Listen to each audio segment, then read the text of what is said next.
Wanafunzi katika vyuo vikuu kadhaa nchini Iran wameanzisha maandamano ya kupinga serikali, ikiwa ni mara ya kwanza kwa mikusanyiko ya ukubwa huu kushuhudiwa tangu maandamano yaliyotokea hivi karibuni ambayo maelfu ya watu waliuawa. Hatua hiyo inaonyesha kuwa bado kuna mjadala mpana miongoni mwa vijana kuhusu mustakabali wa kisiasa na kijamii wa taifa hilo. Kwa mujibu wa taarifa zilizothibitishwa na BBC, maandamano makubwa yalifanyika katika chuo kikuu cha teknolojia cha Sharif kilichopo jijini Tehran.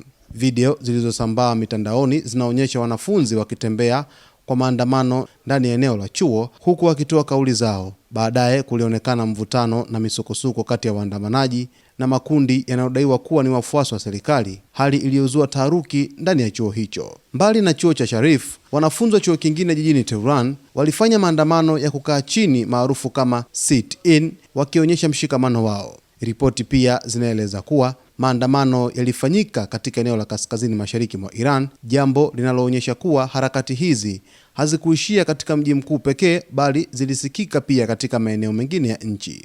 Wanafunzi hao walikuwa wakitoa heshima kwa maelfu ya watu waliopoteza maisha katika maandamano makubwa ya Januari. Tukio hilo limeendelea kuwa kumbukumbu muhimu kwa vijana wengi wanaotaka kuona mabadiliko na mjadala mpana zaidi kuhusu uongozi na sera za taifa.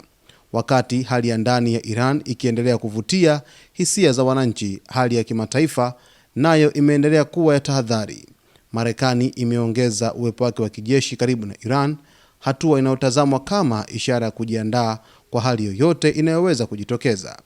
Rais wa Marekani Donald Trump amesema anafikiria uwezekano wa kufanya shambulio la kijeshi lenye mipaka iwapo mazungumzo hayatatoa matokeo yaliyotarajiwa. Marekani pamoja na washirika wake wa Ulaya wanaeleza wasiwasi wao kuhusu mpango wa nyuklia wa Iran, wakihofia kuwa unaweza kuelekea katika utengenezaji wa silaha za nyuklia. Irani imekuwa ikikanusha tuhuma hizo na kusisitiza kuwa mpango wake ni wa matumizi ya amani, ikiwemo uzalishaji wa nishati. Wiki hii maafisa wa Marekani na Iran walikutana nchini Uswizi kwa mazungumzo yaliyolenga kupunguza mvutano na kuweka mfumo wa kuelewana kuhusu mpango wa nyuklia. Pande zote mbili zilisema kuwa kulikuwa na maendeleo fulani katika mazungumzo hayo, jambo lililotoa matumaini kwa baadhi ya mataifa kuwa suluhisho la kidiplomasia linaweza kupatikana.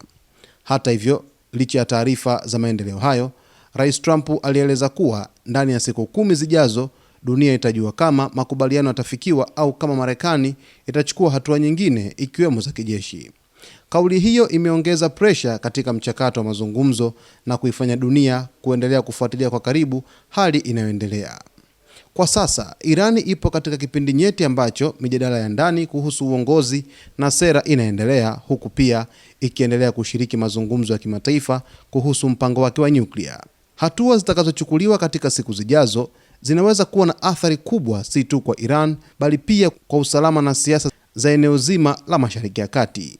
Basi mtazamaji wetu, tutazidi kufuatilia maandamano haya ya wanafunzi katika vyuo vikuu kadhaa pale nchini Irani, kisha tutakuja tukujuze kwa undani kabisa nini mzizi wa maandamano haya, lakini mwisho wake utakuwaje na serikali inasemaje kuhusu maandamano haya. Kwa taarifa zaidi basi ni kuombe uweze kusubscribe, kulike, kucomment pamoja na kushare.